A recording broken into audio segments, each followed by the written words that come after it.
हरे कृष्णा। आज चर्चा करने का प्रयास करेंगे दूसरे अध्याय का 12वां श्लोक। तो हम लोग 108 महत्वपूर्ण श्लोकों पर चर्चा कर रहे हैं गीता के। तो आज हम लोग दूसरे अध्याय का 12वां श्लोक देखेंगे। इससे पहले हम लोगों ने दूसरे अध्याय का 11वां श्लोक देखा था, जिसमें कृष्ण अर्जुन को बताते हैं कि अशोच्यान अन्वशोचस्तम प्रज्ञावादांश भाषसे गतासुन अगतासुंश्च नानु शोचन्ति पंडिता। हे अर्जुन, तुम पंडितों जैसी बातें कर रहे हो, पर तुम पंडित हो नहीं। क्योंकि जो पंडित होता है वो ना तो स्थूल शरीर, ग्रॉस बॉडी के लिए शोक करता है, ना सूक्ष्म शरीर, सटल बॉडी के लिए शोक करता है, और ना आत्मा के लिए शोक करता है। लेकिन तुम शोक कर रहे हो और इसीलिए युद्ध नहीं कर रहे, तो तुम पंडित नहीं हो। ठीक है। तो ये हम लोगों ने पिछले श्लोक देखा था। ठीक है, कि स्थूल शरीर वैसे ही मरा हुआ है, तो शोक करने की जरूरत नहीं है। सटल बॉडी से आत्मा गई नहीं है, सटल बॉडी का नाश नहीं होता है, तो वैसे ही शोक नहीं करना। और आत्मा को तो वैसे कुछ हो ही नहीं सकता, तो वैसे शोक नहीं करना। तो तीन चीज के लिए शोक नहीं करना है अर्जुन।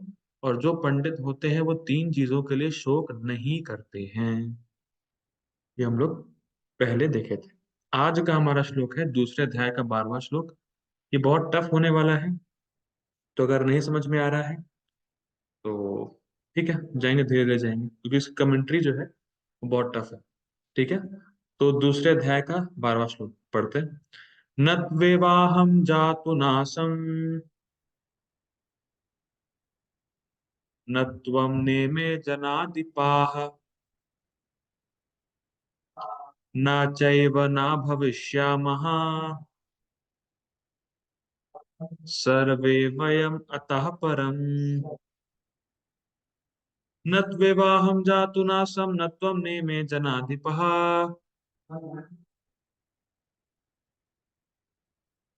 न चैव न भविष्यामः सर्वे वयम् अतः परम्।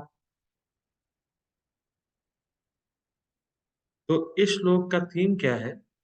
इस श्लोक का थीम ये है कि भगवान अपने बारे में और जीवात्मा के बारे में जो मेन डिफरेंस है उसको बता रहे हैं। मैं फिर रिपीट कर रहा हूँ। भगवान और सोल या जीवात्माओं में, लिविंग एंटिटीज में क्या मेन डिफरेंस है, उसको भगवान इस श्लोक में बता रहे हैं।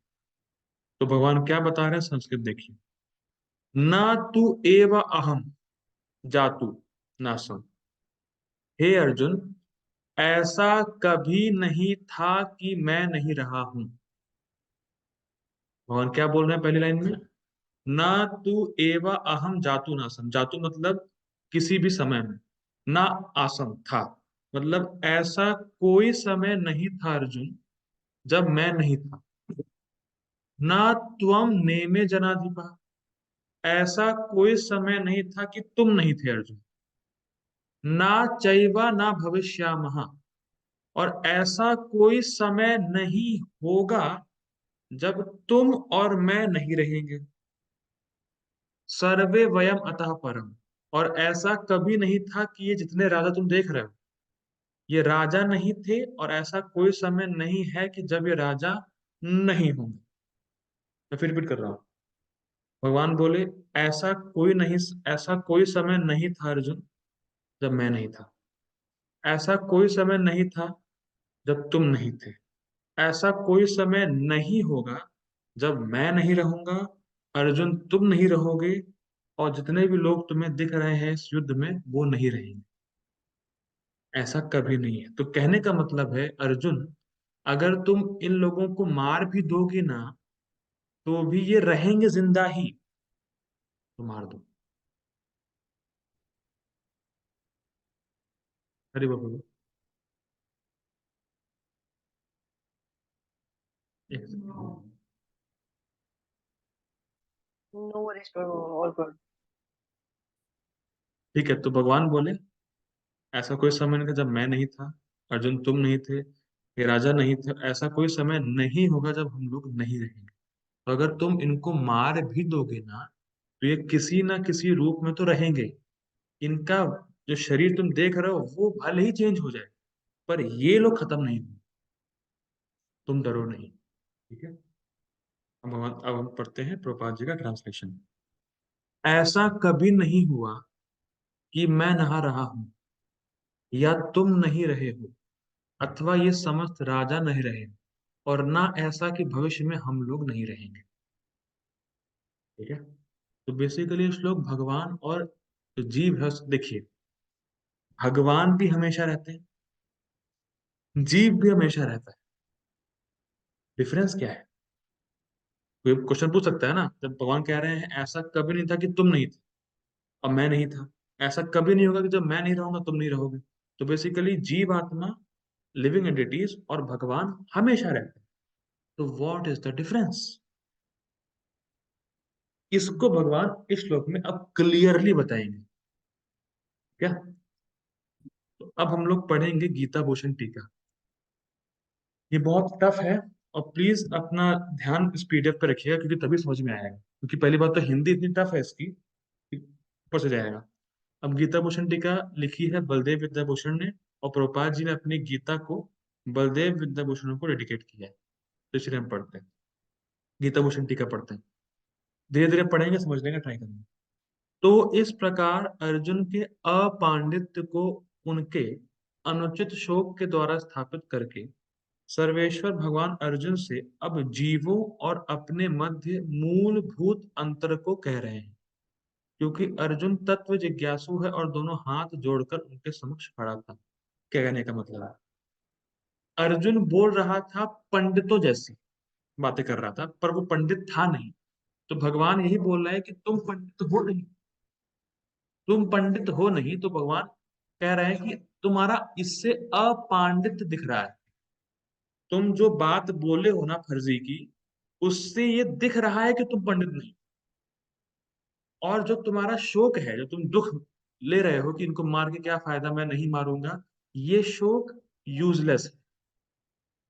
दो बातें समझिए। पहली बात तो अर्जुन जो बकवास किया पहले अध्याय में, उससे साफ साफ हो गया कि वो पंडित नहीं है, लेकिन पंडित जैसी बातें कर रहा है। और जो जिसके लिए वो शोक कर रहा है, वो शोक यूजलेस है। जैसे कई बार होता है कि हम लोग बहुत चिंता में डूब जाते हैं, पर वो चिंता यूजलेस रहती है। फ्यूचर की चिंता, आप कुछ कर नहीं सकते फ्यूचर का, तो यूजलेस है। पास्ट की चिंता, हो चुका है तो क्या कर सकते हो, तो यूजलेस चिंता। तो वही भगवान कह रहे हैं। ओके। तो यहाँ से प्रूफ हो रहा है कि अर्जुन जो है वो पंडित भी नहीं है, और उसका जो शोक है, जो उसके लिए वो चिंता कर रहा है, वो भी यूजलेस है।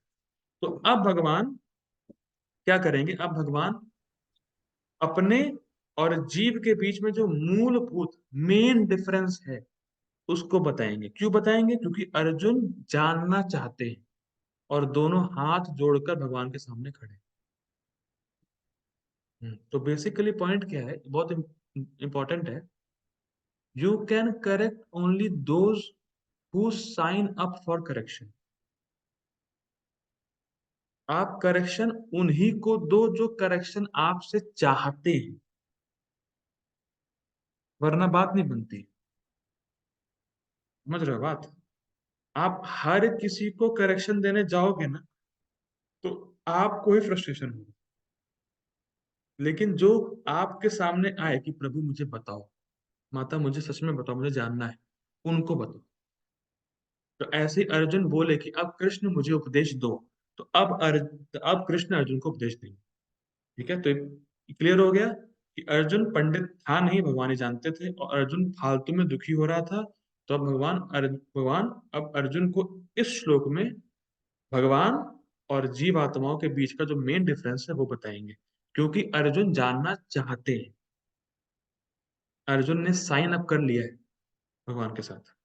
ठीक है। तो अब देखिए, भगवान और लिविंग एंटिटीज में क्या डिफरेंस है, इसको शास्त्र से एक कोटेशन देके प्रूफ कर रहे हैं। बोलो, मेरे पीछे बोलिएगा।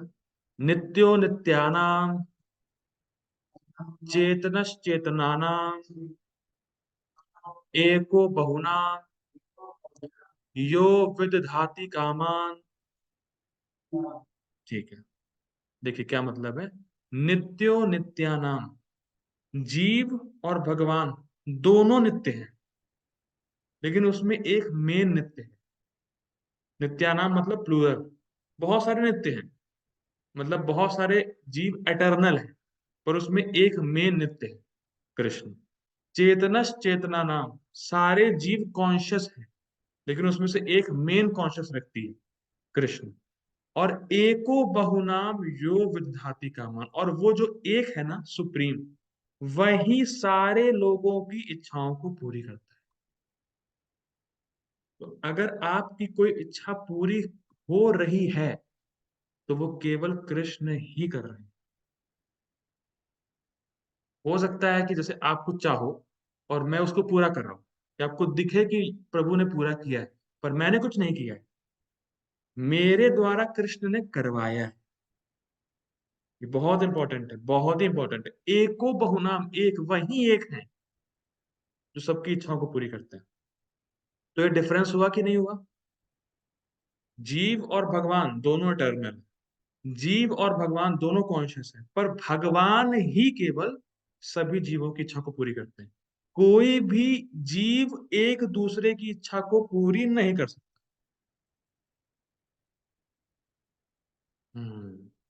ऐसा मत सोचिए कि मैं सौरभ प्रभु की इच्छा को पूरी कर रहा हूँ, या सौरभ प्रभु मेरी इच्छा पूरी कर रहे हैं। कोई कर ही नहीं सकता। कोई भी एक लिविंग एंटिटी दूसरे लिविंग एंटिटी की इच्छा को पूरी कर ही नहीं सकता। सभी की इच्छाओं को पूरी करने वाले कौन है? कृष्ण। एको बहुनाम, एको मतलब वो एक होते हुए भी सारे लोगों की इच्छा को पूरी करते हैं। अब कितना इंटरेस्टिंग है, मानस प्रभु, क्या आप दुनिया के सारे लोगों की इच्छा पूरी कर सकते हो?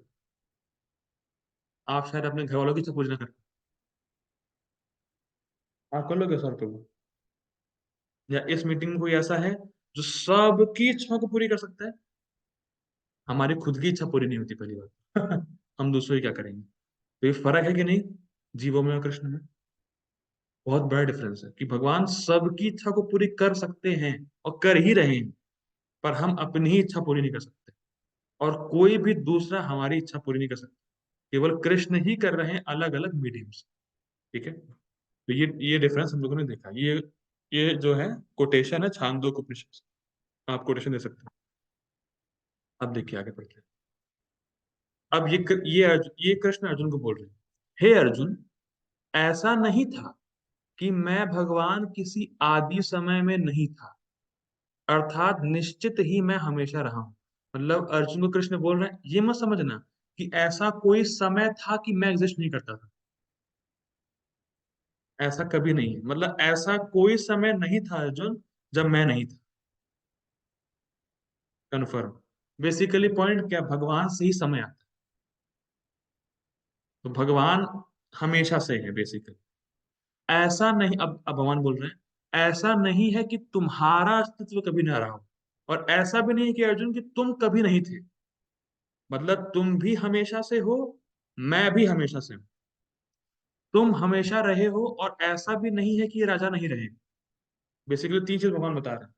मैं भी हमेशा रहा, अर्जुन तुम भी हमेशा रहे, और राजा भी हमेशा रहे। ठीक। और ऐसा नहीं है किसी काल के अंत होने पर भी हम सब जाएगा। आज ही मैं भूल गया था इसको करना साइलेंट। अब क्या है? हाँ, और ऐसा नहीं है कि किसी काल के अंत होने पर भी हम सब अर्थात मैं तुम और सभी राजा नहीं रहेंगे। क्या भगवान बोल रहे हैं? मतलब ऐसा भी नहीं है कि जब ये जो ब्रह्मांड है ना, ये यूनिवर्स, जब ये यूनिवर्स का डिवास्टेशन होगा, तो ये मत समझो कि सब खत्म हो जाएगा।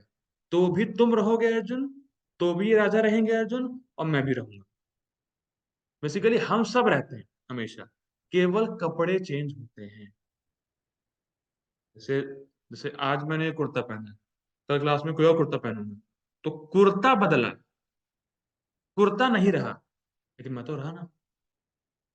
तो ही भगवान बोल रहे हैं कि मैं रहूंगा अर्जुन, कृष्ण तुम रहोगे, और ये सब लोग हमेशा रहेंगे, लेकिन जरूरी नहीं है कि जिस शरीर में तुम उनको आज देख रहे हो उस शरीर में रहें, पर रहेंगे हमेशा। ठीक है, आगे पढ़ते हैं। क्योंकि भगवान की तरह ही जीव मतलब लिविंग एंटिटी भूत, वर्तमान और भविष्य में हमेशा रहे। मतलब जीव पास्ट में भी था, प्रेजेंट में भी है, फ्यूचर में भी रहेगा। ऐसा कोई समय नहीं आएगा जब कृष्ण नहीं रहे, जीव नहीं रहे। तो इससे क्या प्रूफ होता है? बहुत बड़ी बात प्रूफ होती है, बताओ क्या? जो लोग कहते हैं कि जीव कृष्ण में जाके मिल जाते हैं, ये कैसे पॉसिबल है? तो आप तो कह रहे हो फिर जीव रहेगा ही नहीं। कौन क्या बोल रहे हैं? जीव हमेशा रहता है। तो इससे जो वो वाली थ्योरी है, मायावादी थ्योरी, डिफीट हो जाती है इस श्लोक से। मायावादी क्या बोलते हैं कि अभी आप हो, पर लिबरेट हो जाओगे तो आप कृष्ण में जाके मिल जाओगे। तो बेसिकली आप मिल गए तो आप खत्म हो गए। पर जीव तो कभी खत्म होता ही नहीं। कौन क्या बोल रहे हैं?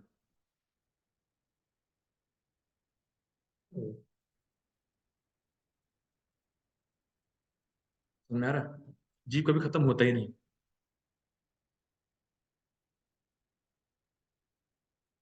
नहीं, जीव का मतलब ही लिविंग एंटिटी है।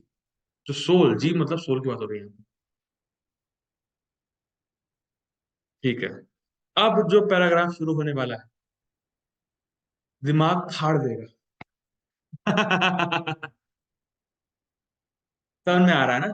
अब आएगा शुरू, देखो। अब प्लीज ध्यान से सुनिएगा, बहुत ऐसे मैं एक वर्ड पे बहुत धीरे जाऊंगा। यह जीव और भगवान के मध्य केवल कोई माइक व्यवहारिक भेद मात्र नहीं है, जो अविद्या के कारण उपस्थित हुआ हो और विद्या का उदय होने से समाप्त हो जाएगा। क्योंकि भगवान जो यहाँ वक्ता हैं, वे सर्वज्ञ हैं, अतः उनको उनका अविद्या से कभी भी कोई संबंध नहीं होता है। ऊपर से निकल गया। ठीक है। अब देखिए कैसे समझाते, कैसे समझाता हूँ। अभी भगवान ने क्या बोला? तुम रहोगे अर्जुन, मैं रहूंगा। तो इसमें आपको डिफरेंस दिखता है कि भगवान अलग है, अर्जुन अलग है। डन ना? क्लियर है? अब यहाँ पे एक शब्द आया है, माइक व्यवहारिक भेद।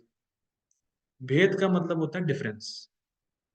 तो कुछ ऐसे लोग होते हैं, कुछ ऐसे लोग होते हैं जो ये फिलॉसफी बोलते हैं कि एक लाइट थी, जो परम एब्सोल्यूट ट्रुथ है, वो एक लाइट है। ठीक है। माया शक्ति जो है ना, उसके दो फीचर होते हैं, एक विद्या, एक अविद्या। ठीक।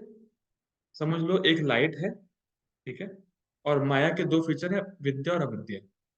तो जो लाइट है, जो एब्सोल्यूट ट्रुथ है, तो माया उसको पकड़ती है एब्सोल्यूट ट्रुथ को। और माया का जो विद्या वाला पार्ट है, जब वो लाइट को काटता है, तो जो हिस्सा कटा हुआ होता है वो कृष्ण है। और जो माया का अविद्या पार्ट है, जब वो लाइट को काटता है और जो कटा हुआ हिस्सा आता है वो जीव है। तो वो ये कहते हैं कि माया की वजह से हमें डिफरेंस दिख रहा, पर दोनों है लाइट के ही पार्ट, और लाइट में जाके मिल जाएंगे। इसको बोलते हैं माइक व्यवहारिक भेद। तो बलदेव विद्याभूषण आप ये बोल रहे हैं कि जब कृष्ण ये बोल रहे हैं कि अर्जुन तुम हमेशा रहोगे, मैं हमेशा रहूंगा, तो इसका मतलब ये नहीं है कि माया की वजह से हमें अभी डिफरेंस दिख रहा है, और जब विद्या और अविद्या का हटेगा पर्दा, दोनों जाके मिल जाएंगे। ऐसा नहीं है।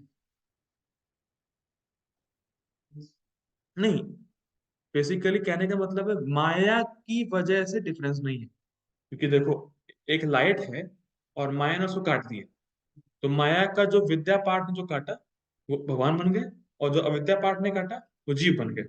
तो ऐसा नहीं है कि माया के काटने की वजह से डिफरेंस दिख रहा है, हमेशा ही डिफरेंस है, ये कहने का। समझे? हाँ, भगवान पहले से ही अलग है। जीव पहले, हाँ, जीव पहले से ही अलग है। ऐसा नहीं है कि माया ने काट दिया। हाँ। हाँ, हिमाक्षी माता जी ने कुछ हैंड रेस किया। जस माता जी बताइए। तो प्रभु, ये जो आप बता रहे हैं, तो ये जो हम्म। लाइट है, हम्म। माया के जो ज्ञान व्यक्ति, मतलब नॉलेज पार्ट अगर वो काट दे तो भगवान आ रहे हैं। तो हाँ वो हाँ, लाइट क्या है फिर? वो लाइट कौन है? लाइट है brahma, brahma jyoti. That the effulgence. Okay, so जो पार्ट जो भगवान वाला निकल रहा है, सो देखिए देखिए देखिए, मैं व्हाट्स बता रहा हूँ, दैट? नहीं, एक चीज बताना भूल गया। जो अभी आएगा ना कमेंट्री का पार्ट, ये सब गलत फिलोसफी है। Okay, Baldev, thank you. हाँ, थैंक ये यू। ऐसा ऐसा थैंक है यू। नहीं। हाँ, ये ऐसा रियल में नहीं मैं है, लेकिन कुछ लोग ऐसा बोलते हैं श्लोक के ऊपर गलत, तो उसको अच्छा। बलदेव उधर से डिफीट कर रहा है।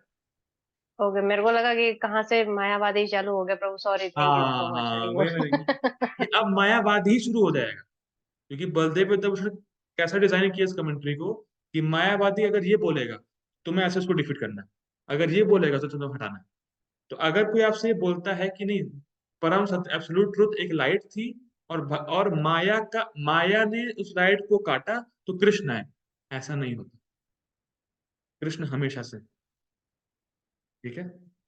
तो अब क्वेश्चन ये आता है कि अगर परम एब्सोल्यूट ट्रुथ स्पिरिचुअल है, जो लाइट स्पिरिचुअल है, और माया मटेरियल है, तो मटेरियल कैसे काट सकता है स्पिरिचुअल?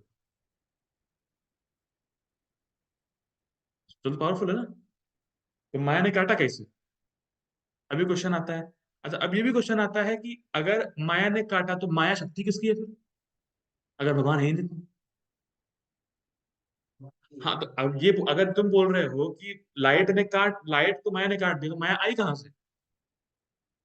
लेकिन उनके रिस्पेक्ट में वो बोला जाए तो बहुत सारे ऐसे क्वेश्चंस आप पूछ सकते हो जिनका आंसर मैं खुद भी नहीं मालूम, तो फिर वो घुमाएंगे, अरे नहीं ऐसा नहीं वैसा नहीं ऐसा, तो वही बोलते तो बोल रहे हो। ठीक है, तो बेसिकली यहाँ पे ये बात नहीं है कि केवल माया की वजह से आपको डिफरेंस दिख रहा है, और जब माया का हटेगा कर्टन तो जाके आपस में मिल जाएंगे, भगवान भी लाइट में चले गए, जीव भी लाइट में चला गया, ऐसा नहीं होता है।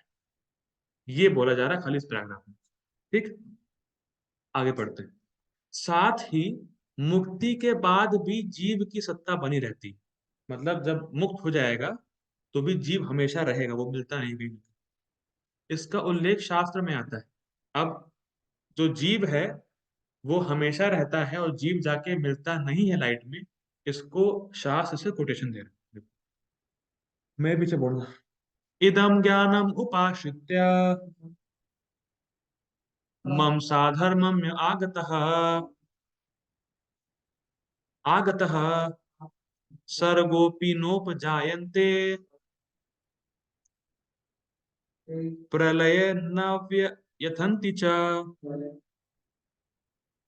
देखिए क्या लिखा है, इस ज्ञान में स्थित होकर भगवान बोल रहे हैं, भगवान 14 अध्याय में बोलेंगे इसको, गीता के 14 अध्याय में है। तो भगवान बोल रहे हैं अर्जुन को ही, इस ज्ञान में स्थिर होकर मनुष्य मेरी जैसी दिव्य प्रकृति स्वभाव को प्राप्त कर सकता है।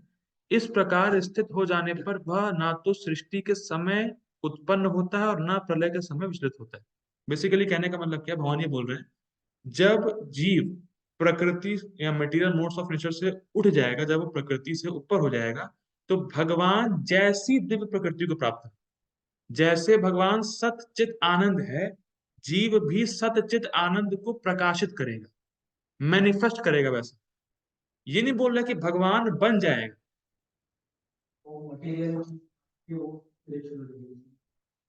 नहीं, काटने वाला सिस्टम तो गलत है, उसको ही डिफीट किया बलदेव देवता ने। नहीं, देखिए, सोल सच्चिदानंद है, पर अभी क्या है ना, वो भूला हुआ है अपने कि मेरा रियल क्या है। तो जब हम अपने को जान जाएंगे कि हम वास्तव में कृष्ण के क्या है, कृष्ण से मेरा रिलेशन जब हो जाएगा डेवलप, तो मैं कृष्ण जैसा, मतलब जैसे जैसे कृष्ण की बॉडी स्पिरिचुअल है, वैसे मेरी भी स्पिरिचुअल बॉडी है, पर मैं ही भगवान हूं, ये नहीं हूं। हाँ, हिमाक्षी माता जी प्लीज, आप कुछ बोलना चाहती हैं? यस प्रभु, ये कोटेशन में बताया कि इस ज्ञान में स्थिर होकर मनुष्य हम्म। तो वैसे एज सुन एज जैसे ही मनुष्य जो जो है वो ग्रॉस बॉडी में आता है, वो प्रकृति के 3 गुणों में तो वैसे ही एंटेंगल्ड है प्रभु। तो ये कैसे संभव है कि अभी हम कृष्ण को जानने का तो प्रोसेस चल ही रहा है, ठीक है, और हमारे में काम, क्रोध, लोभ, मद, मोह, हाँ बहुत तो सारी चीजें हैं। हाँ, तो तो कैसे? वही भगवान बता रहे तो हैं कि जब आप भक्ति करोगे, और भक्ति से आप जब तीनों गुणों से ऊपर उठ जाओगे, तब आप अपने रियल जो स्पिरिचुअल जो आपका पोजीशन है उसमें आप विकसित हो जाओगे, उसमें सेट हो जाओगे आप। तो आप तो शरीर ये से तो अपने, लाइफस्टाइल में हाँ, तो पॉसिबल ही नहीं है प्रभु। नहीं ऐसा ये नहीं है, लाइफ। वो पॉसिबल है, सब पॉसिबल। भक्ति बड़ी ओके फास्ट। ठीक। ओके देन ठीक है, डन डन तो प्रभु, हरि बोल। बेसिकली पॉइंट यहाँ क्या है कि जीव जो है, जो लिविंग एंटिटी है, वो भगवान जैसी प्रकृति, मतलब भगवान जैसे स्पिरिचुअल है, तो वो भी अपना स्पिरिचुअल कैरेक्टर मैनिफेस्ट करेगा, पर वो भगवान नहीं बन जाएगा। वो मिले कहीं जाके मिलने वाला कॉन्सेप्ट नहीं रहेगा।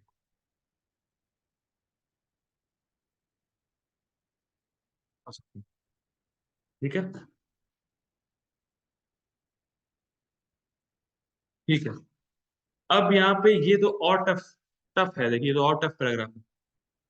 हमें ऐसा नहीं, ये बलदेव विद्याभूषण बोल रहे हैं अपनी कमेंट्री में, हमें ऐसा नहीं कहना चाहिए कि यद्यपि भगवान तो अभेद में स्थित हैं, परंतु अर्जुन और अपने मध्य बाधित अनुवृत्ति के अनुसार, टफ है लेकिन समझिएगा, भेद देख रहे हैं। इस मत के अनुसार एक मुक्त मुक्त आत्मा भेद दृष्टि को अविद्या नष्ट होने के उपरांत भी बनाए रखते हैं, परंतु ऐसी दृष्टि बंधन कारण नहीं बनती। क्या मतलब है? ऊपर से गया, बहुत ऊपर से गया होगा, मैं समझा रहा हूँ। मायावादी लोग ये बोलते हैं कि देखिए वो क्या बोलते हैं, जैसे अगर मैं एक लाइट से आया और आप एक लाइट से आए, तो आप में मेरे में कोई डिफरेंस रहेगा? नहीं रहेगा। तो वो ये बोलते हैं क्योंकि लाइट को माया ने काट दी, लाइट को माया ने काट दिया। अब क्या है, मैं मतलब माया की वजह से मैं अपने भेद, मतलब हम हैं दोनों एक, क्योंकि हम माया से कटे हुए हैं तो हमें लगता है कि मैं और आप डिफरेंट। देखिए ये गलत है, प्लीज इसको बहुत में समझिएगा, वरना ऐसे में उलझ जाओगे, फिर सही फिर आपसे खो दोगे। ये केवल समझाने के लिए कैसे डिफीट करना है। तो मायावादी लोग ये बोलते हैं कि आप, क्योंकि देखिए हम दोनों आए लाइट से, तो आप और मैं सेम हुए, क्योंकि लेकिन अभी हम माया की वजह से डिफरेंट दिख रहे हैं, क्योंकि हमारा शरीर डिफरेंट है, माया के द्वारा बनाए गए हैं। तो माया की वजह से हम डिफरेंट लग रहे हैं, पर हम डिफरेंट है नहीं। तो वो ये बोलते हैं कि जब, देखिए हम लोग क्या, जो वैष्णव सिद्धांत है वो क्या बोलता है, जब आप मुक्त होगे, भगवान के पास जाओगे, उनकी सेवा करोगे। वो क्या बोलते हैं, जब आप मुक्त हो जाओगे ना, तो आप और मैं एक ही हो जाएंगे। ऐसा नहीं है, लेकिन वो ऐसा बोलते हैं, मायावती ऐसा बोलते हैं। तो यहाँ पे वो बोल रहे हैं कि यद्यपि, मतलब क्यों, लेकिन भगवान कृष्ण को ज्ञान दे रहे हैं, ठीक, और भगवान भी लाइट के पार्ट है, अर्जुन भी लाइट के पार्ट है, अकॉर्डिंग टू माया। तो वो ये बोल रहे हैं कि भगवान देख रहे हैं कि अर्जुन और मेरे में कोई डिफरेंस नहीं है, फिर भी थोड़ा बहुत डिफरेंस देख। बात समझो। बाधित अनुवृत्ति एक शब्द है जो कि फिलोसफी है। तो वो ये बोलते हैं कि भगवान देख रहे हैं कि अर्जुन और मैं एक ही हूँ, बस केवल माया की वजह से डिफरेंस दिख रहा है, पर हूं मैं इंटरनली एक ही। लेकिन फिर भी थोड़ा बहुत डिफरेंस दे रहे हैं, देख रहे हैं। वो ऐसा बोलते हैं कि जो मुक्त हो जाता है ना, तो वो देखता है कि नहीं, जो मैं हूं वही मानस है, वही सौरभ है। हाँ, लेकिन वो मानते हैं हम, तुम ही मैं हूं, वो ये बोलते हैं। तो फिर क्वेश्चन अब आगे, अब ये उनका मायावादी लोगों का सिद्धांत है कि भगवान जानते हैं कि अर्जुन और मैं एक ही हूं, लेकिन फिर भी थोड़ा बहुत अंतर देख रहे हैं, इसलिए ज्ञान है। ऐसा मायावादी लोग बोलते हैं। अब देखिए बलदेव विद्याभूषण कैसे इस सिद्धांत को काटते हैं, कैसे डिफीट करते हैं, देखिए। अब बलदेव विद्याभूषण बोलेंगे, भले ही ऐसा सिद्धांत सही हो, सही है नहीं, ये फिलोसफी सही नहीं है, लेकिन चलो तुम बोल रहे हो मायावादियों, हम मान लेते हैं सही है, फिर भी देखो क्या होता है। तो भी शिक्षा का कार्य फिर भी नहीं हो पाता। मैं पढ़ता हूँ पूरा। यद्यपि मरुभूमि में मरीचिका में जल का भ्रम हो सकता है, परंतु जब यह भ्रम समाप्त हो जाता है तो भी व्यक्ति सोचता रह सकता है कि जल भी भ्रम है। भ्रम समाप्त होने पर भी व्यक्ति जल को मरुभूमि में देखता है, क्योंकि वह विश्वस्त है कि जो उसे दिख रहा है वह भ्रम है, इसीलिए वह ऐसे जल को पीने या अन्य किसी उपयोग के लिए प्रयोग करने का प्रयास नहीं करेगा। क्या मतलब है, बहुत लंबा हो गया, मैं बता रहा हूँ। देखिए, अगर मैं ये मानूं कि मानस और मैं सेम हूं, तो क्या मैं आपको ज्ञान दूंगा? जब जब मैं ही आप हूं तो कहेगा, जब मैं ही आप हूं, या हिमाक्षी माता जी ही मैं हूं, मैं हिमाक्षी माता जो क्यों ज्ञान दूंगा? जब सब एक ही है तो ज्ञान देने की जरूरत क्या है? तो वही बलदेव विद्याभूषण कह रहे हैं कि अगर आप कह रहे हो कि कृष्ण और अर्जुन में डिफरेंस नहीं है, तो कृष्ण ज्ञान ही क्यों देंगे अर्जुन? भाई सिंपल, अगर किसी को ज्ञान लेना है तो दो लोग होंगे कि नहीं होंगे? आपको नहीं आता है, मुझे थोड़ा ज्यादा आता है, मैं आपको ज्ञान दे रहा हूँ। लेकिन जितना मुझे आता है उतना ही आप आता, तो मैं ज्ञान भी दूंगा आपको। भाई जितना, तो फिर ज्ञान लेना देना होगा कैसे? आपको फिर ये फिलॉसफी कट जाती है कि अगर आप बोल रहे हो दोनों सेम है, तो दोनों सेम हैं, तो फिर ज्ञान देंगे क्यों भगवान? और फिर एग्जाम्पल, वो कितना सुंदर एग्जाम्पल दे रहे हैं। वो कह रहे हैं कि जैसे वो है ना मिराज, मिराज में पानी होता है पानी मिराज में? नहीं होता। हाँ, पर लगता है पानी है। तो वैसे ही वो कहते हैं कि हाँ, है दोनों एक ही, पर उनको केवल लग रहा है कि हम दोनों अलग हैं। ये कैसे बात हो भाई? ये क्या बात कह रहे हो? तो ऐसा नहीं है। तो यहाँ पे ये बताया जा रहा है कि जैसे मिराज में जल होता नहीं है, लेकिन जल का रिफ्लेक्शन दिखता है, पानी का रिफ्लेक्शन। तो पानी का रिफ्लेक्शन दिख रहा है, मतलब वहां पानी नहीं है। लेकिन इसका मतलब ये नहीं कि पानी एग्जिस्ट ही नहीं करता कहीं और। मिराज में पानी नहीं है, लेकिन इसका मतलब ये नहीं कि पानी ही भ्रम है, पानी ही नहीं है। आप समझ रहे हो? तो वो यही बोलते हैं कि डिफरेंस दिख रहा है। वो ऐसा बोलते हैं कि अभी डिफरेंस दिख रहा है, बाद में नहीं दिखेगा, पर ऐसा नहीं होता है।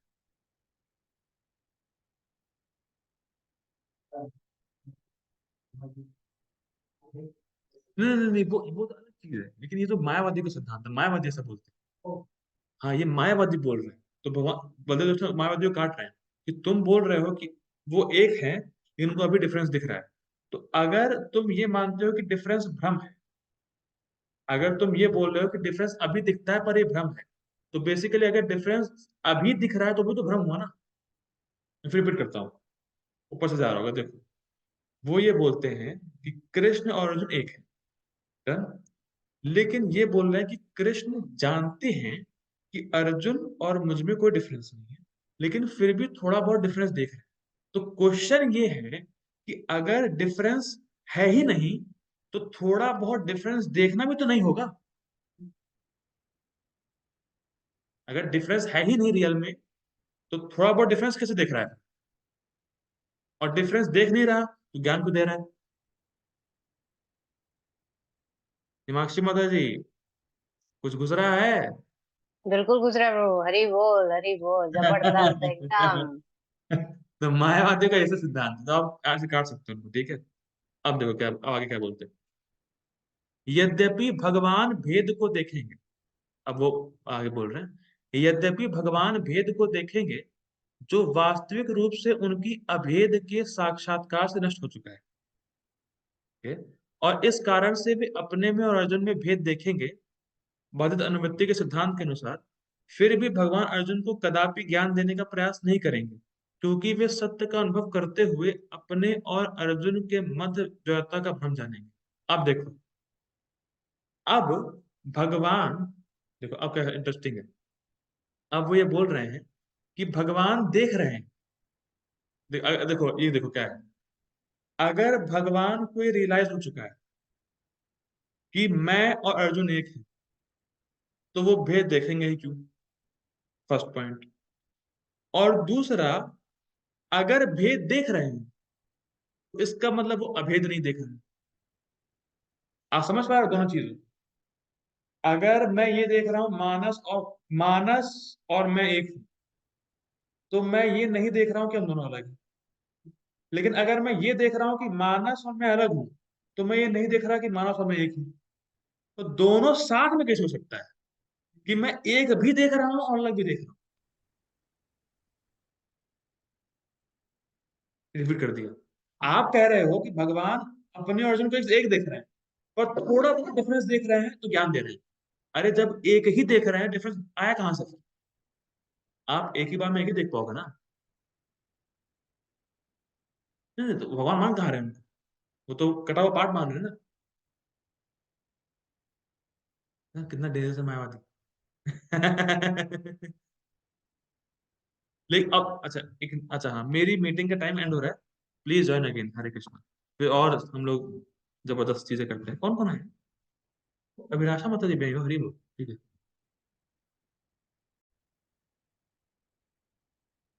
हाँ, तो बात ही हो रही थी। हाँ, तो फिर पॉइंट क्या है कि आप एक बार में एक ही देख पाओगे, या तो आप सिमिलर हो या तो आप डिफरेंट हो।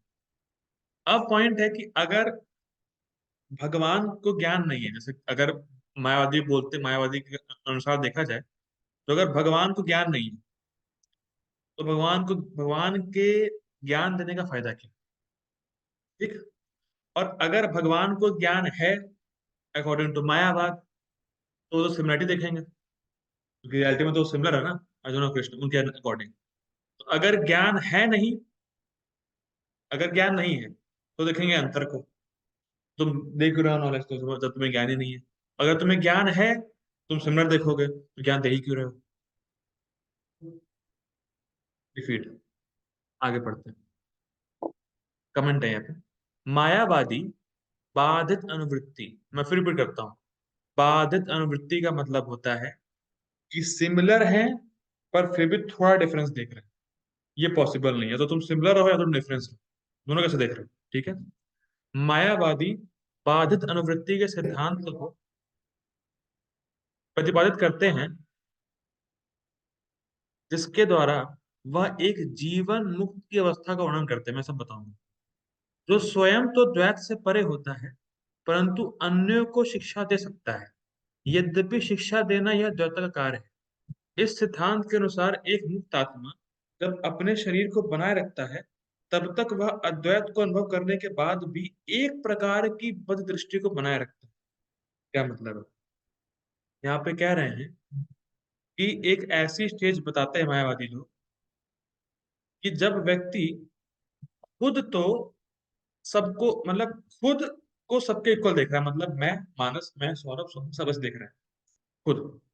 लेकिन शिक्षा जब देता है, तो डिफरेंस देखता है। अब बात सुनो। अभी मैं शिक्षा नहीं दे रहा हूँ। हाँ, मैं ही सब हूँ। शिक्षा देने पे आया। हाँ, अब ये अलग होगी। हाँ, जब मुझे ज्ञान देना है, तुम अलग हो गई है। जब नॉलेज नहीं देना, तो हम सब एक हैं। ये क्या बात है भाई? ठीक है। तो वो ऐसा बोलते हैं कि जब कोई मुक्त हो जाता है, तब वो देखता है कि हम सब एक हैं। लेकिन मुक्त होने के बाद भी जब उसको ज्ञान देने की बात आती है, तब वो देखता है हम अलग हो गए। तो ये तो झूठ, साफ साफ झूठ है भाई। तुम एक पे रहो ना। इक्वल और डिफरेंस कैसे हो सकता है दोनों? तो वही बता रहे हैं। ठीक है कि ऐसा बोलते हैं। तो अब देखो। परंतु यद्यपि वह अद्वैत अनुभव होने के बाद भी कुछ काल के लिए ऐसी द्वैत दृष्टि रखता है, तो भी शिक्षक के कार्य के द्वारा दैवत्व में स्थित नहीं होगा। हाँ, बहुत इंटरेस्टिंग, क्योंकि वह जानता है दैवत्व तो भ्रम। देखो, बहुत बहुत ही इंटरेस्टिंग। क्या बोल रहे हैं कि जो व्यक्ति है मायावादी, वो ये जानता है कि बेसिकली इन रियलिटी हम और तुम एक है। ठीक। और हम और तुम जो डिफरेंस हमें दिखता है, वो इल्यूजन है। ठीक। तो अगर मुझे आपको ज्ञान देना है, तो डिफरेंस देखना पड़ेगा। तो अगर मैं आपको ज्ञान दे रहा हूं और डिफरेंस देख रहा हूं, तो डिफरेंस देख रहा हूं मतलब मैं भ्रम में हूं। तो तुम्हारे ज्ञान की वैल्यू क्या है? मैं समझे बात नहीं समझे? मैं कह रहा हूं जो मायावादी होता है, वो बेसिकली क्या सोचता है कि हम सब एक है, और हम दोनों जो डिफरेंस दिख रहे हैं, वो इल्यूजन है। अब ज्ञान देने की जब बात आएगी, तो हम दोनों को अलग अलग होना पड़ेगा। तो जब मैं ज्ञान दे रहा हूं, तो मैं अलग अलग देख रहा हूं, और अलग अलग देखना ये इल्यूजन है। तो जब मैं इल्यूजन में हूं, तो मैं ज्ञान कैसे दे सकता हूँ? अरे वो। तो मायावादी, ये बता किसने दिया है? ये श्रीपाद रामानुजाचार्य ने दिया है इस तरह का। हरी बोल। रामानुजाचार्य जान लो गल गए थे। श्री संपदा वहां से आता है। वो ऐसा वो खट से काट दिया। ठीक है। यह श्रीपाद रामानुजाचार्य का इस श्लोक में तर्क है। ठीक है। आगे पढ़ते हैं। शास्त्र की शिक्षा से हम यह समझते हैं कि प्रस्तुत विषय वस्तु आत्मा और भगवान का अभेद ही है, क्योंकि शास्त्र के प्रवचन का उद्देश्य तभी है जब किसी अज्ञात विषय अभेद का वर्णन हो, जिससे जीव को लाभ, और ऐसा विषय को बोलने का कोई लाभ नहीं जो पहले से ही पता हो। व्यवहारिक भेद। ठीक है, मैं इसको पढ़ता हूँ। मायावादी लोग क्या बोलते हैं कि अरे तो क्या, देखो, अल्टीमेटली जो मायावादी नहीं, तो हम लोग क्या मानते हैं, कृष्ण भगवान है, हम उनके दास हैं, तो हम अलग अलग देख रहे, तो वो बोलते हैं अरे भाई, ये तो हर कॉमन आदमी जानता है कि भगवान और जीवात्मा अलग होते हैं। तो शास्त्र में ऐसी बात लिखी होगी जो कोई नहीं जानता होगा। जैसे मैं जानता हूँ भगवान और मैं अलग, आप सब जानते हैं, तो कॉमन व्यक्ति जानता है कि भगवान और उसमें डिफरेंस है। तो जब कॉमन आदमी जान ही रहा है कि डिफरेंस है, तो शास्त्र में तो कोई ऐसी बात होगी ना जो वो नहीं जानता होगा। तो इसीलिए शास्त्र में ये लिखा है कि सिमिलर है दोनों।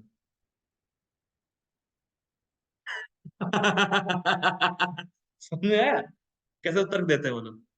भाई, जब खान भी जानता है भगवान और हम अलग अलग है, तो फिर शास्त्र पढ़ने का फायदा क्या? तो शास्त्र में ऐसा कुछ होना चाहिए जो अलग हो, नया हो। तो ये बताओ, हम सब एक हैं। ये अलग तर्क है मायावादी में। अब ये काटते हैं इसको।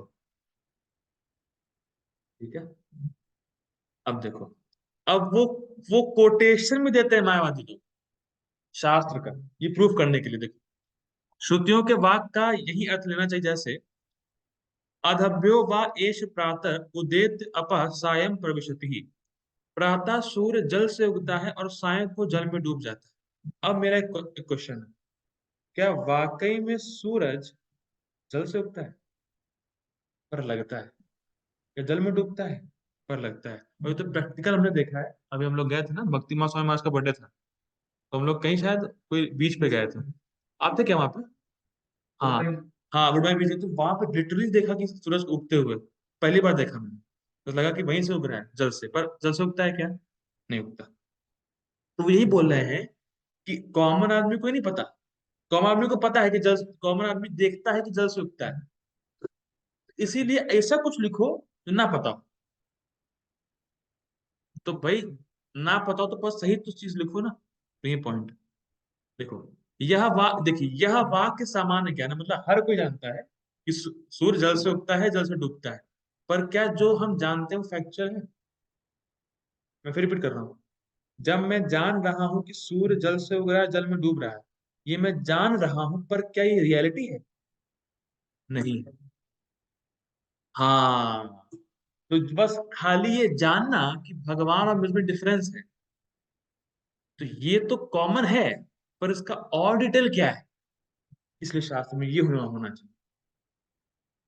लेकिन ये कह देना कि बस ये सबको पता है, कुछ अलग रखो, ये पॉइंट नहीं बनता। देखिए, यह वाक्य सामान्य ज्ञान है और इस कारण से निरुपयोगी है, ऐसा वो लोग बोलते हैं, मायावादी लोग। यह मोटा मोटा ज्ञान मात्र हो सकता है, परंतु हमें शास्त्र के द्वारा उस गंभीर ज्ञान की खोज करनी होगी जो वस्तु हमें अज्ञात, यथा आत्मा ही भगवान है, यह जगत माया है और हमारा अस्तित्व भी माया है। ये लोगों को पता नहीं है कि भगवान और मैं एक ही हूँ। तो ये शास्त्र में होना चाहिए, कुछ ऐसा नया होना चाहिए जो सबको मालूम चले, ऐसा मायावादी बोलते हैं। अब पॉइंट क्या, देखो क्या है, क्या बोल रहे हैं कि आत्मा ही भगवान है, ये जगत माया है और आत्मा भी माया है। अब क्वेश्चन ये है कि अगर तुम बोलो सब माया है, जो तुम बोलो वही तो माया हुआ, तुम्हारी बात क्यों मानी? पॉइंट है ना? जब बोल रहे हो कि सब माया है, तो तुम्हारा बोलना भी ना माया है, तुम तुम्हारी बात क्यों सुने? ये मायावादी बोलते हैं सब माया है, पर जो डिफीट करेगा वो ये बोलेगा कि भाई जब तुम बोलो सब माया है, तो जो तुम बोलो वही तो माया है, तुम्हारी बात क्यों मानूंगा? देख कितना डीप है एक श्लोक, 2.12 अभी तक खत्म नहीं हुआ, 1 घंटा होने वाला है। अभी तो कमेंट्री से मेरे ख्याल से आधी भी नहीं हुई। तो जब तक इतना डीप में नहीं जाएंगे, तो कैसे डिफीट करेंगे गलत लोगों को?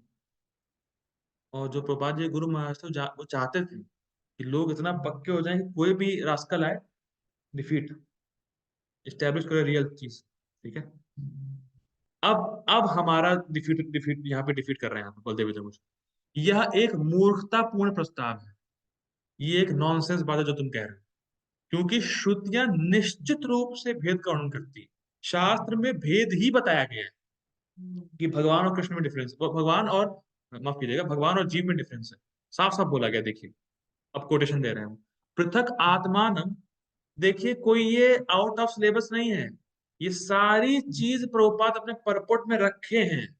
मैं दिखाऊंगा तब कनेक्ट करूंगा तब दिखेगा, अच्छा प्रभुपाद जी बोलते हैं सब बातें। पढ़ के निकल जाएंगे परपोट। प्रभुपाद जी हर बात को लिखे हैं पर इसकी टीक कमेंट्री की, मैं दिखाऊंगा, ये श्लोक दिखाऊंगा। ठीक है। ये क्या बोल रहे हैं बलदेव विद्याभूषण? पृथक आत्मान प्रेरितारम च मत्वा जुष्टतस तेनम तत्वम एति। यह समझकर कि आत्मा और कर्म की प्रेरणा देने वाले भगवान दोनों भिन्न हैं, दोनों अलग हैं, इस प्रकार भगवत प्रीति प्राप्त करके जीव मृत्यु से मुक्त हो सकता है। ये फायदा है। केवल इतना जान जाओ कि कृष्ण मेरे स्वामी हैं, मुझे उनकी सेवा करनी है, और सेवा में लग जाओ। इतना करने से ही आप मुक्त हो जाओ, केवल इतना जानने से। हम्म। केवल इतना जानने से कि भगवान कृष्ण मेरे स्वामी हैं, मैं भगवान का नित्य दास हूँ, मुझे भगवान की सेवा करनी है, केवल इतना जानने से और सेवा में लगने से आप मुक्त हो जाओ। बहुत बड़ा स्कॉलर होने की जरूरत नहीं है, अगर आप नहीं होता तो। केवल इतना जानो। और भगवान बोलते भी 15वें अध्याय में, मैं पढ़ाऊंगा तभी तो आएगा। भगवान बोलते हैं कि जिस व्यक्ति ने ये मान लिया कि मैं उसका स्वामी हूँ और वो मेरा नित्य दास है और मेरी सेवा में लग गया, मैं उसे स्वयं मुक्त करूंगा। भगवान बोलते हैं 15वें अध्याय में। केवल इतना सिंपल नॉलेज। देखिए, ये समझने में कठिन हो रहा है आपको कि मायावादियों को समझना कठिन हो रहा है? बताओ। मायावादी। ले आओ। हाँ, कठिन क्या बोल रहे हैं, भेद भेद क्या नौटंकी है। हाँ, और केवल इतना सिंपल, कृष्ण मेरे स्वामी, मैं कृष्ण का नित्य दास, कृष्ण की सेवा करनी, दैट्स। क्या है घुमाना फालतू में? ये फर्क है। ठीक। यह वाक्य मतलब ये श्लोक आत्मा और भगवान के भेद के ज्ञान को जान लेने के लाभ को बताता है। मतलब ये बता रहा है कि कैसे केवल ही जानने से कि भगवान मेरे स्वामी, मैं भगवान का नित्य दास, इसको जानने से आप एडमुक्त हो जाओ। ठीक। क्योंकि यह व्यक्तिगत जीव की मुक्ति का वर्णन करता है। मतलब ये बताता है कि जीव जो होता है वो इंडिविजुअल है। आप, मैं, सौरभ, गुण में, क्वालिटी में आत्मा है, पर सब अलग अलग आत्मा है, इंडिविजुअल है। ठीक है, तो बस ये जानना है, और इससे ये मुक्त हो जाएंगे। ईश्वर और जीव के वर्णन भी। हाँ देखिए, मायावादी क्या बोले कि जो लोगों को नहीं पता है वो शास्त्र में होना चाहिए। तो बलदेव विद्याभूषण कह रहे हैं कि लोगों को भगवान और जीव में क्या डिफरेंस है ये भी नहीं मालूम है। भाई, आपको मालूम था कि कृष्ण कौन है और आप कौन है? इस यहाँ पे कोई भी ऐसा बंदा है जो इस कौन होने से पहले जानता हो कि हाँ भगवान कृष्ण भगवान है और मैं आत्मा हूँ? कोई है यहाँ पे? नहीं है। तो हम लोग को भी तो ये अ- अज्ञाता नहीं मालूम था। शास्त्र में लिखा हुआ है, क्या दिक्कत है? तुम यही कह रहा हो ना कि नई चीज लिखी हो, तो नई चीज है हमारे लिए। मैं मालूम नहीं था कि कृष्ण भगवान है, मैं जीवात्मा हूँ, हमारा कृष्ण का संबंध क्या है? हाँ तो, हाँ तो ईश्वर और जीव के वर्णन भी आम लोगों के लिए अज्ञात विषय है, उनको नहीं पता, क्योंकि वे ईश्वर और जीव के विशिष्ट गुणों को परस्पर संबंधित करते हैं। ये बहुत इंटरेस्टिंग है। क्यों नहीं कॉमन लोगों को पता कृष्ण और अपने बारे में फैक्चुअली? बिकॉज लोग जैसे खुद हैं वैसे ही गुण भगवान में लगाते हैं। ये बहुत बड़ा डिफरेंस। जैसे वो, जैसे अब कुछ लोग बोलते हैं कृष्ण कितने, मतलब वो थे कि इतने स्त्रियों का संग किया, गोपियों इतनी रानियां रखी। तो बेसिकली वो अपने से उनको मेजर कर रहा है। समझ रहे हो? जैसे जैसे मान लो रोड पे रेड लाइट, रोड पे रेड सिग्नल हो, ठीक है। ठीक है, अब सारी गाड़ियां रुकी हुई, अब एरोप्लेन जा रहा हो ऊपर से, तो कोई गाड़ी से देखे एरोप्लेन को जाते हुए चिल्लाए, अरे रेड लाइट है, तुम्हें दिखता नहीं है क्या? तुम काहे से जा रहे हो हवा में? रेड लाइट है नीचे जमीन पे, रुको रुको, हम लोग भी रुके हुए। वो तो पागल है कि नहीं वो? भाई रेड लाइट का बैठ क्या लेना देना? लाइट का अलग सीन है। तो वैसे भगवान का अलग रहता है।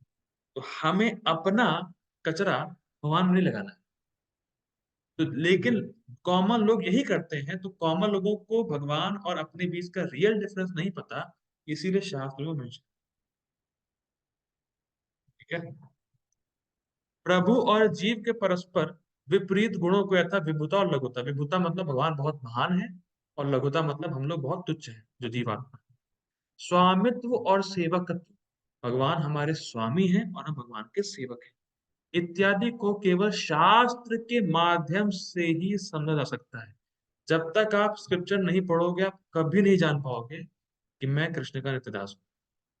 कभी नहीं जान पाओगे। Without reading scripture you will never know that you are eternal servant of Krishna. इसके अलावा इस अभेद के सिद्धांत के परिणामों की स्वीकृति नहीं होने के कारण अभेद के ज्ञान का परिणाम बिल्कुल भी नहीं है। मैं समझाऊंगा इसको, बहुत इंटरेस्टिंग आगे पढ़ता हूँ। जिसे अभेद को अद्वैतवादी वर्तमान में अज्ञात कहते हैं, वह वस्तुतः अज्ञेय है, क्योंकि वस्तुतः उसका अस्तित्व नहीं होता, जैसे खरगोश के सिंग। इसलिए ऐसा फल निरर्थक है। अब मैं क्वेश्चन पूछता हूँ। हिमाक्षी माता जी, हरि बोल। हरि बोल। खरगोश की सींग होती है? नहीं। नहीं होती है, ठीक है, वेरी गुड, आपको पता है आंसर, वेरी गुड। रखा। ठीक है। तो यहाँ पे यही बोले, एग्जाम्पल ही दिया गया है, जैसे खरगोश की सींग नहीं होती, ठीक, वैसे ही मायावादी फिलॉसफी बोलने से या जानने से कोई लाभ ही नहीं होता, क्योंकि फिलॉसफी में ही दम नहीं है। खरगोश के सिंग है ही नहीं, तो सिंह ढूंढोगे तो भी मिलेगा नहीं। तो मायावादी फिलॉसफी में कुछ दम है ही नहीं, तो दम मिलेगा ही नहीं। फिलॉसफी ही करता तो कैसे रिजल्ट मिलेगा? तो खरगोश का सिंह नहीं होता। कितना सुंदर सुंदर एग्जाम्पल। ठीक है। अद्वैतवादियों का, अब देखिए ये थोड़ा बहुत टफ है। अद्वैतवादियों का ऐसा मत है कि वह एक निराकार ब्रह्म है जिसमें कोई रूप और गुण नहीं, वह शुद्ध चेतना मात्र है। वह चेतन स्वयं या अन्य वस्तु को नहीं जान सकती, क्योंकि कुछ जानने के लिए ही नहीं है, और किसी भी प्रकार का ज्ञान ब्रह्म को परिवर्तित कर देगा। अतः यह चेतन केवल नाम मात्र ही है, और यह जड़ पदार्थ से भिन्न नहीं है। Simple question. हिमाक्षी माता जी, हरि बोल। ये क्या है माता जी? वाटर। करेक्ट, हरी बोल। हिमांशु क्या है? होटल। होटल। ये क्या है प्रभु हिमांशु? अब ये तो हो गया सिंपल क्वेश्चन। ठीक है, हिमांशु माता जी से पूछता हूँ, वो तो घर पे बैठी है ना, थोड़ा इनको परेशान करता हूँ। हिमांशु माता जी, हम्म। माता जी आप कैसे जानती हैं कि ये मार्कर है? इसकी कैरेक्टरिस्टिक्स को देखकर, क्या क्या? इनकी, क्या ये ब्लैक है, ये उसका ढक्कन है, और इसको खोल के हम लिख सकते हैं, तो ये पेन है। तो आप क्या बोलोगे, कैसे मालूम चला कि मार्कर है? नहीं तो वही मतलब कैसे मालूम चला? हाँ, अपीयरेंस। ठीक। अब देखो क्या है, बहुत इंटरेस्टिंग, कभी सोचा नहीं होगा ऐसे। इस इस चीज का एक नाम है, इसको बोलते हैं मार्कर। इसका एक फॉर्म है, ढक्कन है, ये जो भी है। तो हम एक ऐसी चीज को ही जान सकते हैं जिसका रूप हो और नाम हो। ठीक। वहां पे जो आप कह रहे हो एब्सोल्यूट ट्रुथ, एक लाइट है, वहां कोई नाम और रूप है? तो वहां कौन जानेगा क्या है, और क्या जानेगा क्या है? जानने का कुछ है ही नहीं। लाइट है तो लाइट क्या है, ही नहीं कुछ। तो बेसिकली अगर तुम मुक्त हो भी जाओगे, देखो जैसे हम लोग क्या बोलते हैं, you have to be self realize. अरे तो रियलाइजेशन होना है, तो रियलाइजेशन होना किसको है? जब है ही नहीं, लाइट ही है, तो किसको रियलाइजेशन होगा?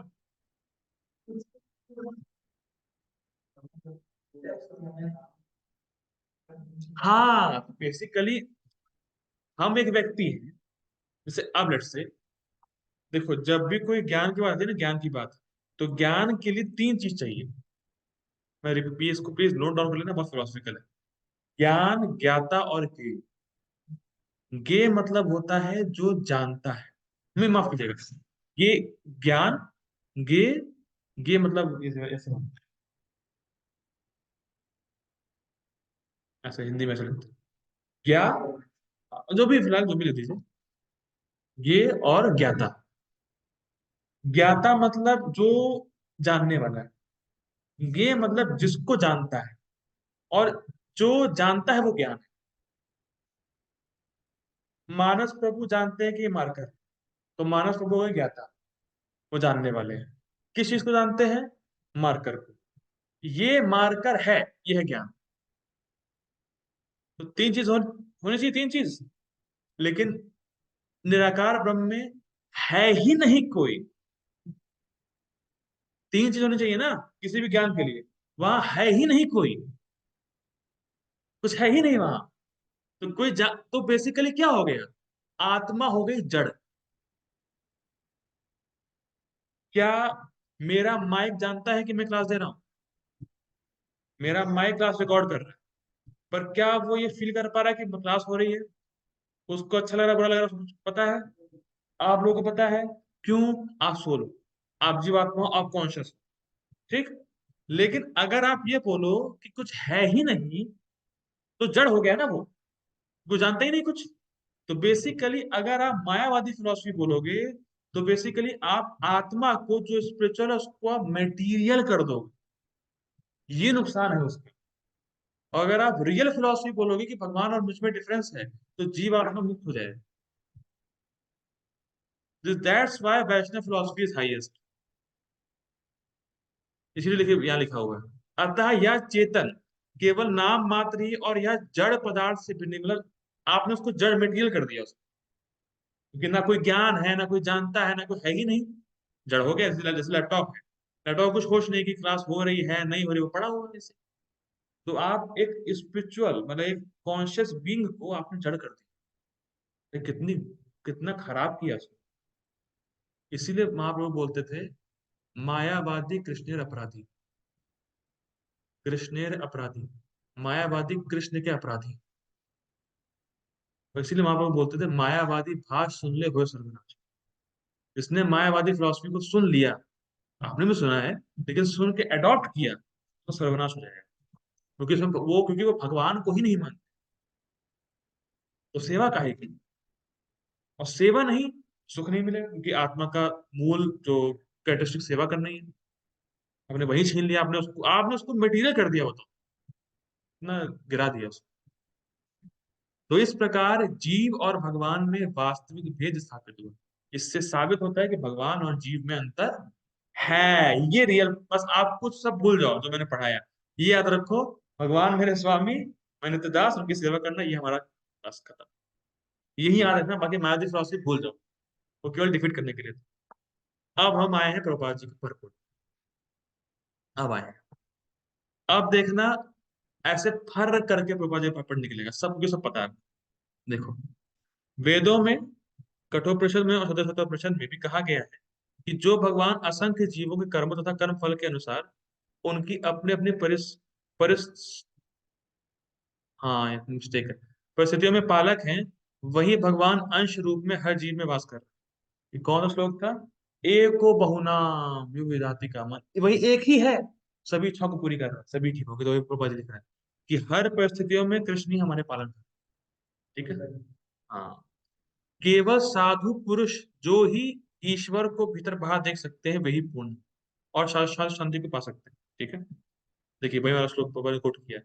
नित्यो नित्यानाम, बोलो, चेतनश्चेतनानां एको बहुनाम यो विदधाति कामान ताम तस्थम तस्थम ये अनुपश्यन्ति धीरास्तो शाम शांति ही शाश्वती नेतरेशम।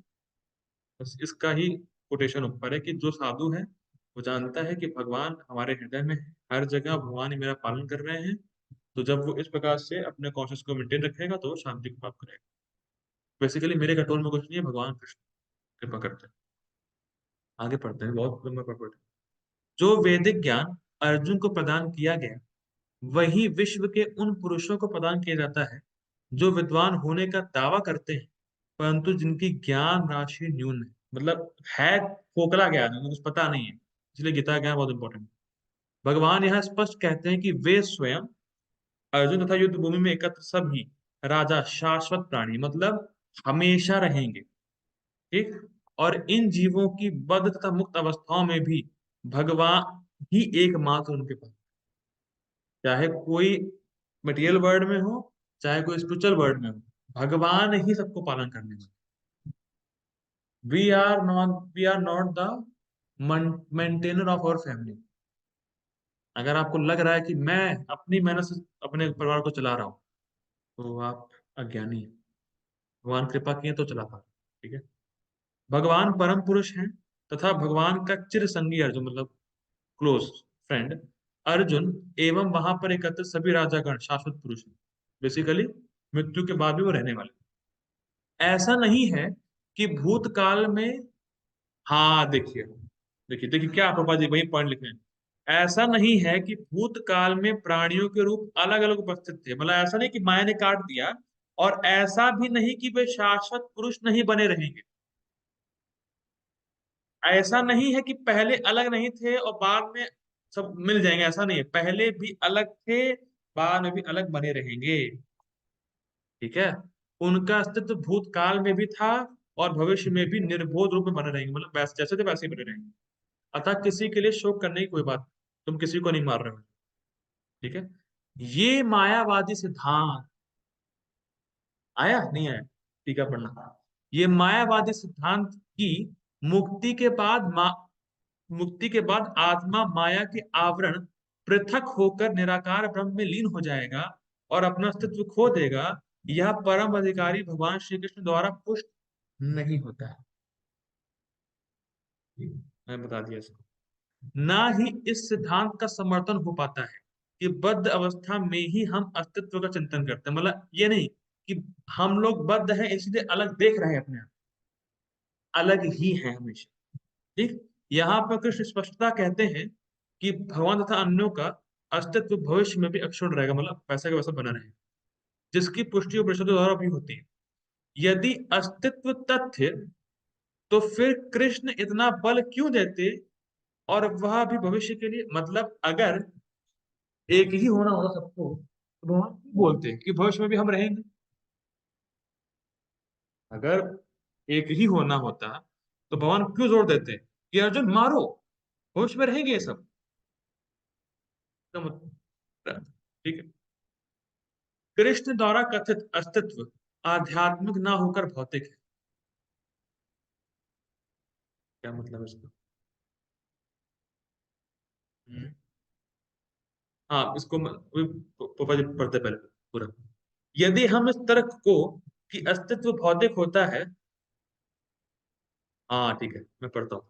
यदि हम इस तर्क को कि अस्तित्व भौतिक होता है स्वीकार भी कर लें, तो फिर कोई कृष्ण के अस्तित्व को कैसे किस प्रकार पहचानेगा? मतलब अगर हम कह रहे हैं कि केवल मतलब केवल शरीर की वजह से डिफरेंस, भगवान तो स्पिरिचुअल है, तो कैसे पहचानेंगे कृष्ण को?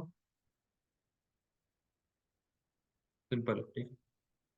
कृष्ण सदा सदा अपना अस्तित्व बनाए रखते हैं, मतलब कृष्ण हमेशा रहते हैं। यदि उन्हें सामान्य चेतन वाले सामान्य व्यक्ति के रूप में माना जाता है, तो प्रामाणिक शास्त्र के रूप में उनकी भगवत गीता की कोई महत्ता नहीं हुई। क्या सुंदर पॉइंट है। अगर आप केवल कृष्ण को सामान्य पुरुष मान रहे हो अपने जैसा, तो उनके ज्ञान की वैल्यू क्या है? उन्होंने डिस्कस किया था ना ये पॉइंट कि भाई जब हम और एक ही लेवल पे तो क्या है ज्ञान देने की वैल्यू? तो अगर हाँ, अगर कृष्ण और अर्जुन को एक ही मानोगे तो कृष्ण जो ज्ञान दे रहा है उसकी वैल्यू क्या रहेगी? लेकिन कृष्ण के ज्ञान की तो बहुत वैल्यू है, इसका मतलब ऐसा नहीं है। एक सामान्य व्यक्ति मनुष्य के चार अवगुण होने के कारण श्रवण करने योग्य शिक्षा देने में असमर्थ रहता है, क्योंकि मनुष्य में चार दोष होते हैं। वो चीटिंग करता है, वो मोह में रहता है, इल्यूजन में रहता है, वो गलती छुपाता है, ऐसे चार दोष होते हैं। तो अगर कोई चार दोषों वाला व्यक्ति ज्ञान देगा तो उसके ज्ञान में दोष रहेगा। लेकिन भगवान कृष्ण परफेक्ट है, उनके ज्ञान में परफेक्शन। ठीक है। गीता ऐसे साहित्य से ऊपर है, मतलब परफेक्ट ज्ञान है। कोई भी सांसारिक ग्रंथ गीता की तुलना नहीं कर सकता। श्री कृष्ण को सामान, बहुत इंटरेस्टिंग है, श्री कृष्ण को सामान्य व्यक्ति मान देने पर गीता की सारी महत्ता जाती रहती है। अगर किसी ने ये मान लिया कि ये कि कृष्ण सामान्य व्यक्ति है और उन्होंने गीता बोली है, तो वो गीता समझ ही नहीं सकता कभी।